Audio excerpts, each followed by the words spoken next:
Alright guys, if you know me, you know that I love true crime.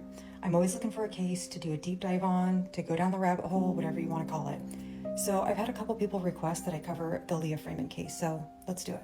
Now, if you're not from Oregon and specifically from Coos County, you're probably not familiar with this case, but it happened in Coquille, Oregon. I'm actually in North Bend, Oregon, which is on the southern Oregon coast, and Coquille is about a 20-minute drive from here. Now, I will have to break this down into a couple videos, so make sure that you like, follow, and I also want to say that if you are a family member, a friend, I don't mean to disrespect anybody, and I want to make sure to be mindful that this is a small town and a lot of people do know a lot of people.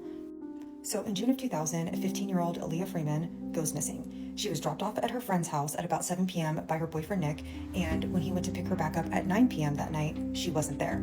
Apparently in that 2-hour time frame, her and her friend Sherry, whose house she was at, got into some kind of argument and Leah took off on foot. Nick went to go search for her in town, drove around, even at some point picked up a friend of his. They drove around some more, couldn't find her. So he drove by her house, seen her bedroom light was on, and called it a night. I also want to mention, I believe it was that same night, one of her tennis shoes was found in the road. Now, less than 2 months later, in August, Leah's very badly decomposed body was found on the outskirts of town down a very isolated road, not too far from where her second tennis shoe was found as well. Then the case goes cold for a while. The city of Coquille ended up getting a brand new police chief in about 2008, and then in 2010, they go after Nick. Basically what they claim is that Nick and Leah got into some kind of argument and he unalived her. So he was charged initially with murder, but then it was lessened to manslaughter, and he was given a sentence of 10 years in prison. This case was even featured on the very popular TV show 2020. You can look that up, and it actually shows him being arrested. And then in 2014, Nick gets a new attorney who decides to start looking a little deeper into this case and discovers all kinds of things. Now, what they discovered will have to be in another video because it is intense. And it's the things that you don't think really happen, but they do. So after serving 9 of the 10 years that he was sentenced, in 2019, Nick McGuffin was exonerated of all the charges and he was released.